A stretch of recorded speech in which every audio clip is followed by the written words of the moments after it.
প্রায় মাসখানেক হয়ে গেল দীঘা ঘুরে এসেছি। ব্লগ সিরিজ মাত্র 4টে পর্বের, তবুও বেশ সময় লেগে গেল, কারণ উৎসবের মরশুম, জায়গা ছাড়তেই হয়। যাই হোক, অবশেষে এবার আবার দীঘা 2024 চতুর্থ ও শেষ পর্ব। থাকছে সাইট সিইংয়ের শেষ 3টে জায়গা, তালসারি, ওশিয়ানা আর দীঘা মোহনা। অনেকে বলে এখানে নাকি সুবর্ণরেখা নদী বঙ্গোপসাগরে মিশছে, কিন্তু গুগল ম্যাপ অন্তত সেরকমটা বলছে না।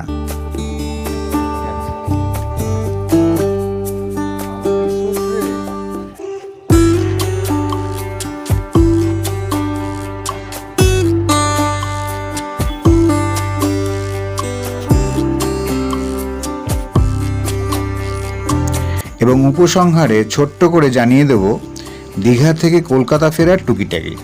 হাই, আমি তির্যক আর তোমরা দেখছো আমার channel tour and tune with Tirjak, সংক্ষেপে TNTT।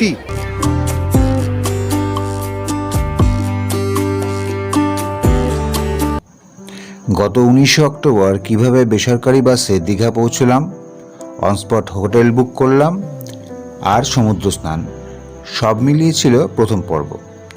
দ্বিতীয় পর্বে ছিল জগন্নাথ মন্দিরের খোঁজ খবর আর সন্ধেবেলার ওল্ড দীঘায় আমাদের টিম টিনের সময় কাটানো।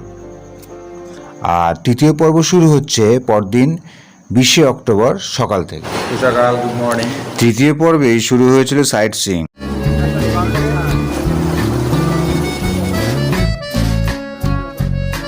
পশ্চিমবঙ্গের যে রাজ্য প্রাণী,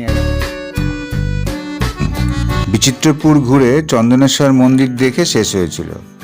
আর হ্যাঁ, মোট 5টা স্পট সাইট সিইং এর জন্য অটো ভাড়া পড়েছিল 1300।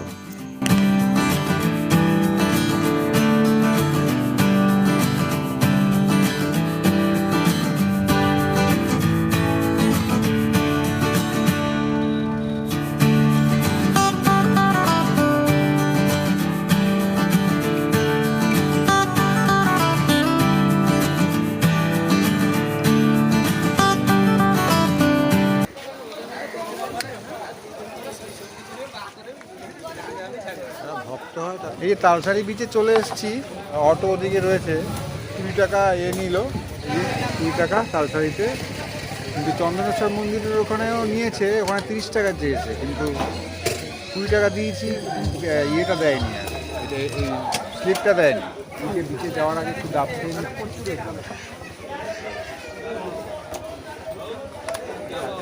মিষ্টি, মানে এটা তো শ্বাস ভালো হবে, যেটা নুনটা হয় সেটা শ্বাস কচি হয়, কচি, ওটাতে উপকার বেশি। গরমে রোদে ঘুরতে ঘুরতে ডাব খাওয়াটা বেশ ভালো, স্বাস্থ্যকর এবং আরামদায়ক। দারুণ শ্বাস হচ্ছে। দীঘার চেয়ে তালসারিতে ডাবের দাম কিছুটা কম, ওখানে 60 টাকায় কিনেছিলাম, এখানে 40। চন্দনেশ্বর মন্দির থেকে তালসারি বিচ 3.5 কিলোমিটার, আর দীঘা থেকে 6.5 কি 7 কিলোমিটার মতো। জায়গাটা উড়িষ্যার বালেশ্বর জেলায় পড়ে।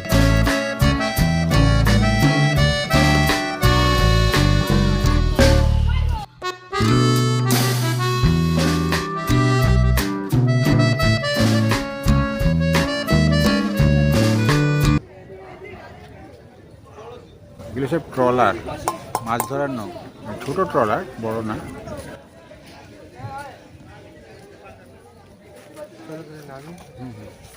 আমার নামলাম।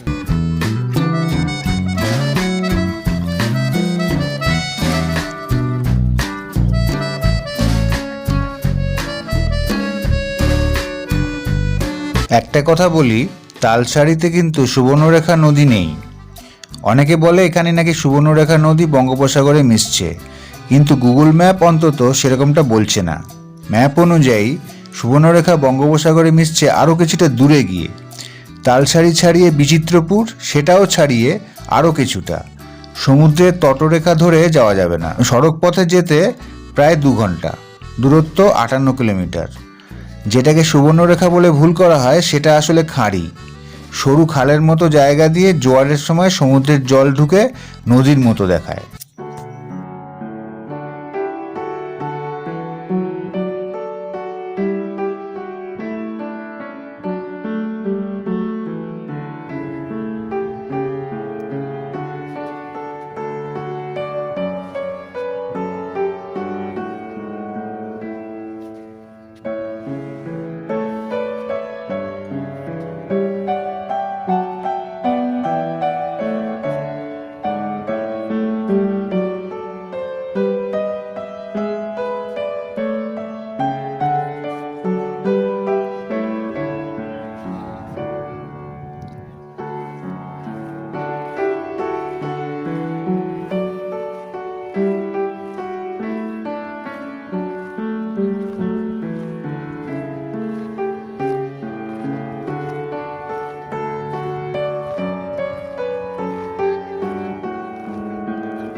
আমার সঙ্গে এই যে এদিকে মিঠু, এদিকে দিমিত্র, আর তিনজনকে নিয়ে টিম তিন টিন, টিম তিন টিন। তো একটা দারুণ সুন্দর জায়গায় এসেছি আমরা, তালসারি। খুব সুন্দর জায়গা, এর আগে আমরা আসা হয়নি দীঘায়, এত অজস্রবার এসেছি কিন্তু এখানটায় আসবো করে আসা হয়নি আমাদের। তবে রোদটা যদি যখন পড়ে যাবে একটু বিকেলের দিকে হলে ব্যাপারটা একটু আরামদায়ক হবে, কষ্টটা কম হবে। আমরা দুপুরবেলায় চলে এসেছি, এখন 2 এরকম বাজে।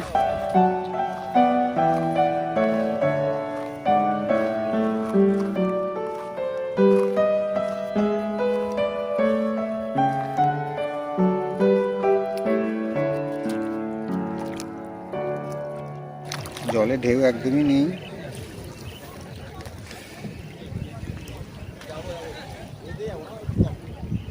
এখানে ভালো ভিউ আছে না, নৌকো টৌকোগুলো নিয়ে।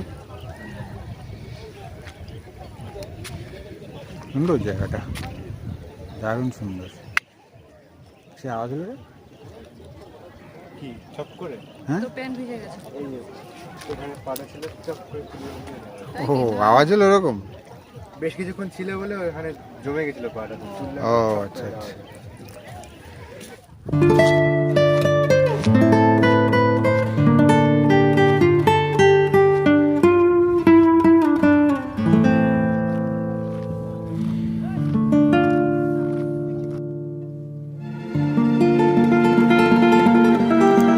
এবার আরেক বিরল ঘটনার মুখোমুখি, দুটি হর্সশু ক্র্যাব বা ঘোড়ার খুর কাঁকড়ার মিলন দৃশ্য।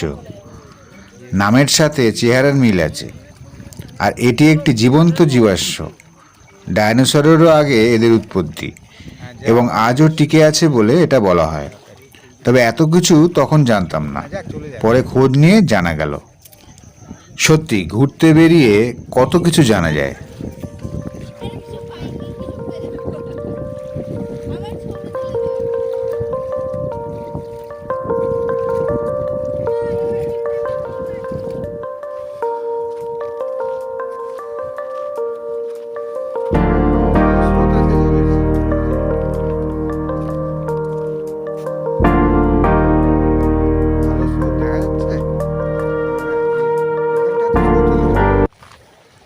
ওখানটা নরম না? হ্যাঁ, এই যে ইয়াটা, এইখানে পা ডেবে যাচ্ছে। ওইদিকেও এই লাল কাঁকড়ার ওই দিকটাতেও এই যে পা ডেবে যাচ্ছে, দেখো এই দেখো নরম। চোরাবালি আছে নাকি আবার? হ্যাঁ।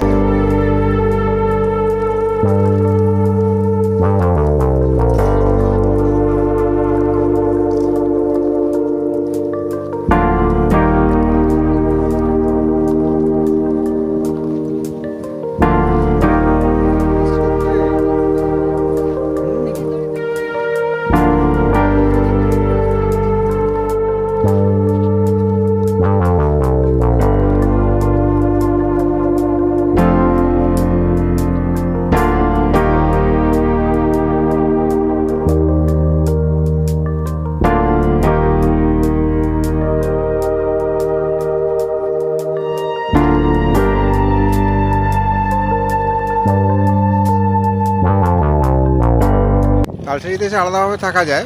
এমনি ম্যাপে, গুগল ম্যাপে অনেকটাই পাওয়া যায়। যে আমি দিয়ে দেবো ওখানে নাম্বার, যা যা পাবো আর কি।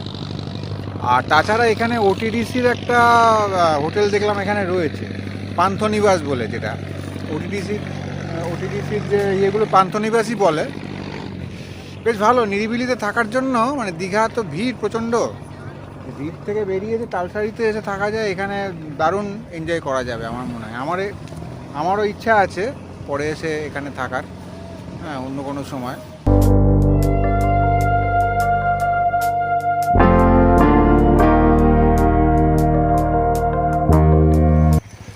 এরপর তালসারিতেই একটা ভাতের হোটেলে কাতলা মাছ আর সবজি ভাত খেয়ে নিলাম।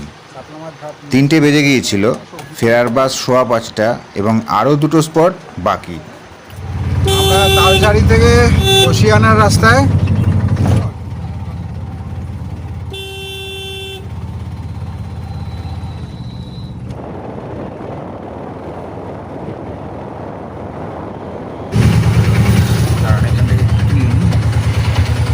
মন্দির এটা বলে দিন। রাধাকৃষ্ণ রাধাকৃষ্ণ, আচ্ছা। হ্যাঁ, মন্দির এটা সুন্দর, খুব সুন্দর কারুকার্যময়। সময় থাকলে নামা যেত, দেরি হয়ে যেত। থাক, চলুন।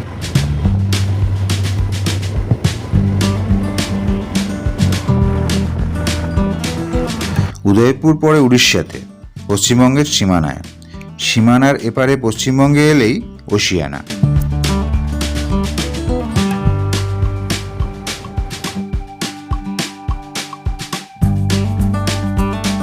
পৌঁছলাম ওশিয়ানা। এই ভেতরটা দিয়ে, এই কমপ্লেক্সের ভেতরটা দিয়ে যেতে হবে। এইখানটা এখন করা টরা আছে। এখান দিয়ে ভেতর দিয়ে যাই, চলো। এই দিকটা দিয়ে এলাম। আমাদের অটো দাদা এখানে থাকলেন। আমরা যাব, চটপট করব, খুব তাড়াতাড়ি করতে হবে, কারণ সময় একদম হাতে নেই।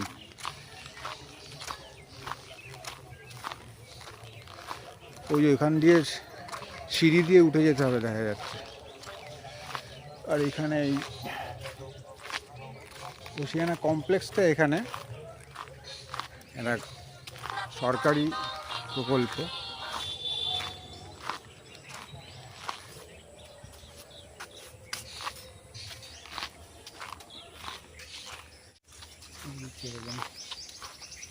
গাছপালা রয়েছে এইদিকেও, তাই দুদিকে অনেক গাছপালা আছে। এইদিকে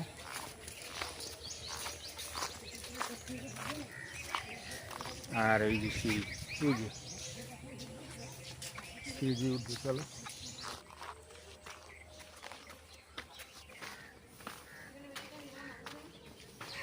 আরও যদি সকালে বেরোনো যেত তাহলে ভালো হতো না? এগুলো সাইট সিইং এরকম বুড়ি ছোঁয়া করতেই হয়।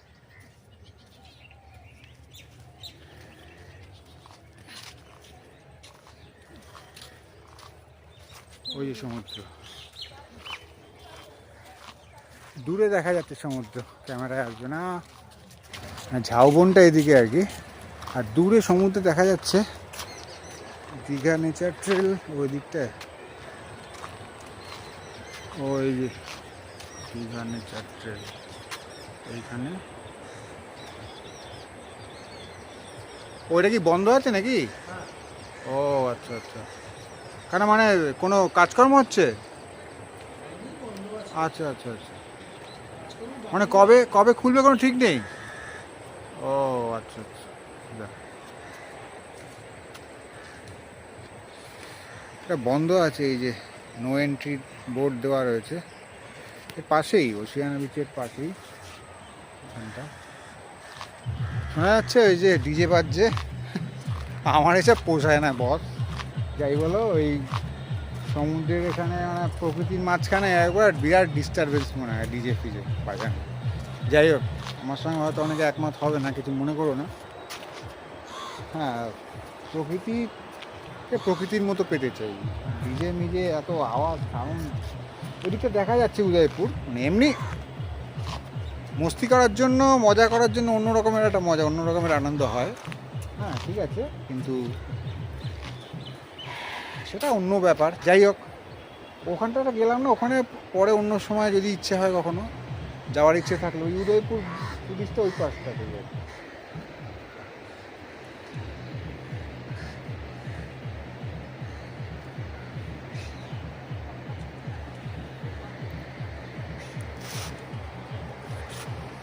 ও এখানে আবার রাস্তার কাজ হচ্ছে, এখানে ঘিরে দিয়েছে, এখানে যেতে দিচ্ছে না, ওই দিকটা রাস্তার কাজ হচ্ছে। ও এখানটা দিয়ে এই কংক্রিটের এরকম করা, এটা অনেকটা ওল্ড দীঘার মতো করা। এখানটা ওল্ড দীঘার করা ছিল।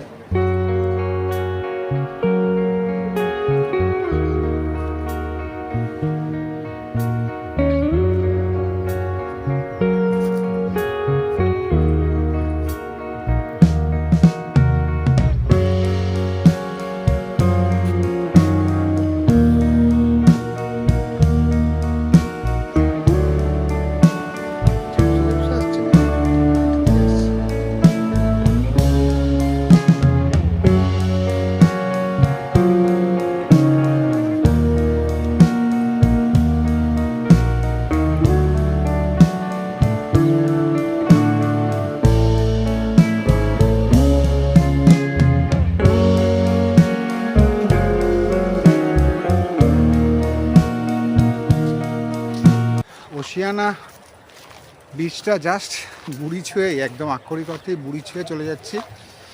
হ্যাঁ, কারণ অনেক বেজে গেছে, 4টে প্রায় বাজে।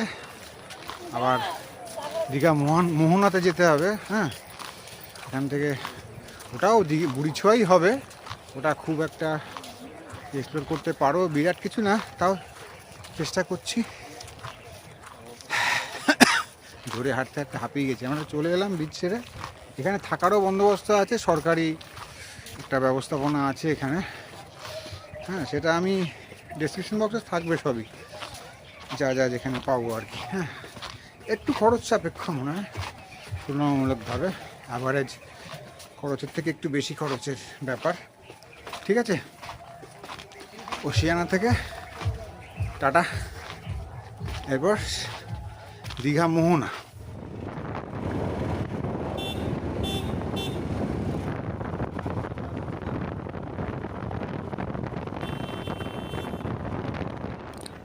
ওশিয়ানা থেকে নিউ দীঘা, তারপর ওল্ড দীঘার দিকে চললাম কাথি এগরা দীঘা রোড ধরে।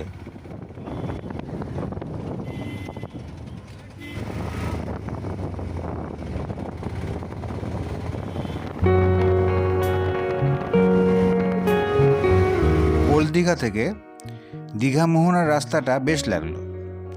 এদিকে একটা নতুন বিচের নাম শোনা যাচ্ছে, ব্যারিস্টার কলোনি বিচ। পরের কোনো ট্রিপে আসার ইচ্ছে থাকলো।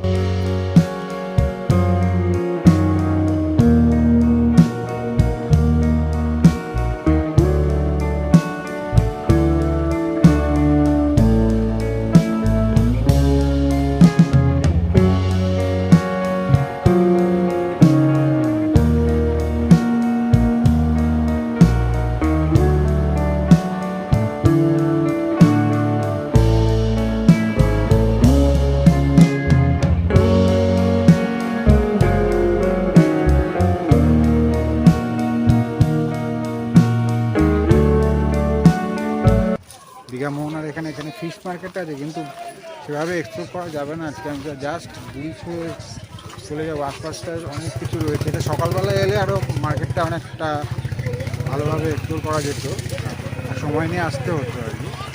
এবার চারপাশেই অনেক মাছ নিয়ে বসে আছে, দোকান রয়েছে। হ্যাঁ, এই ভেতর দিয়েই যাবো আমরা। মাছের গন্ধ পাওয়া যাচ্ছে, আমি সেটা ক্যামেরা দেখে ঢোকানো যাবে না, গন্ধটা এই চারপাশেই রয়েছে।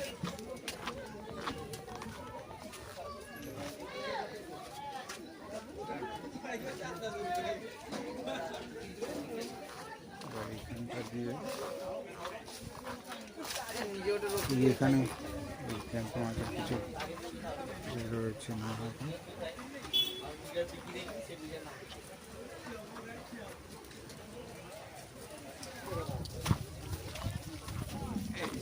এখানে শাখার দোকান, ডান দিকেও মাছের দোকান আছে। এইদিকে এইটা মনে হয় চম্পা নদী, ওটা সমুদ্রে গিয়ে মিশছে।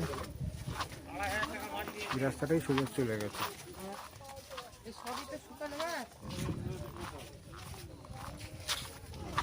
যখন জোয়ার আসবে তখন সম্ভবত এই দিকটায় জল এসে যায়।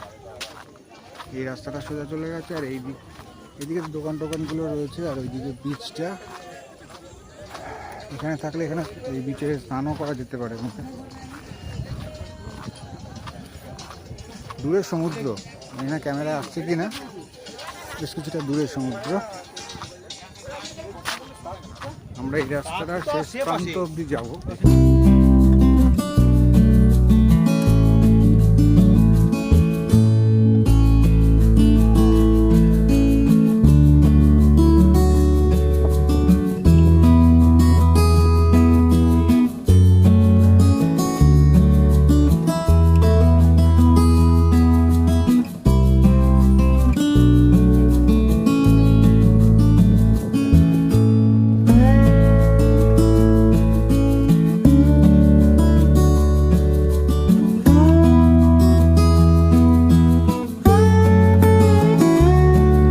চম্পা নদী এখানে এসে মিশেছে, এটাই মোহনা। সমুদ্রের দিকটা আর এখন যেতে পারবো না, তাহলে আর বাস ছেড়ে দিতে হয়। বাস পরে আবার কখনো আসবো না এখানে। এখন জাস্ট ট্রেলার দেখে গেলাম, পরে পুরো পিকচার দেখবো আর কি। দীঘা মোহনা, ওশানিয়া, এগুলো আর কি, সরি ওশিয়ানা, এগুলো। এই যে এখানটা যে জলে ভরে যায়, এই যে জলের চিহ্ন রয়ে গেছে, এখানটা জল ভরে রয়েছে এই গর্তগুলোতে, এই যে গর্তগুলোতে সব। এখানটা দিয়ে এবার আরও বেশ কিছুটা যাবো, আরও বেশ কিছুটা গিয়ে একটা পোস্টের মতো রাখা, দড়ি টড়ি দিয়ে বাঁধা। তুমি দেখতে পাচ্ছি এতে ক্যামেরায়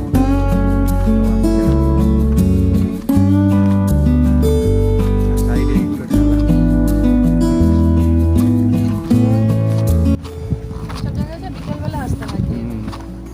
না এখন বেশ ভালোই, এই সময়টা আইডিয়াল ছিল, কিন্তু আমাদের তো টাইম নেই, বললাম তো ওটাই হয়ে যায়।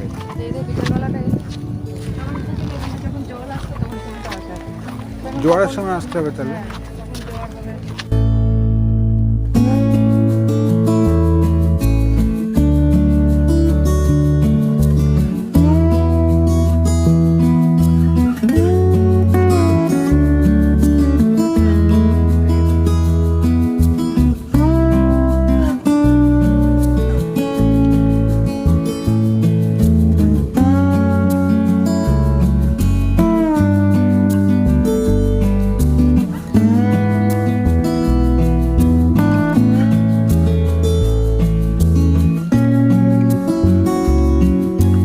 মোহনার সাইট সিইংটা তাড়াতাড়ি শেষ করতে হলো, এবার বেরিয়ে যাব।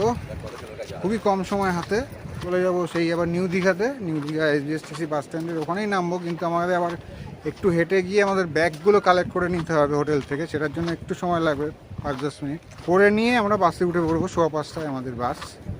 বিকেলের কম বাস থাকে, তার মধ্যে একটা বাস, সেটার ভিডিও খুব ছোটো ছোটোভাবে আমার তোমাদের জানিয়ে দেবো কখন কোথায় পৌঁছলাম, কী ব্যাপার। লাস্ট পার্টটা ছোটো করে আসবে, ঠিক আছে।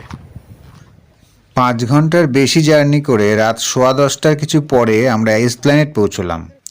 তারপর বেশ কিছুটা বেশি ভাড়া দিয়ে ট্যাক্সি করে শিয়ালদা এবং ট্রেনে সোদপুর। এবার আবার দীঘা 2024 এই সিরিজ এর শেষ ব্লগ এখানেই শেষ করছি।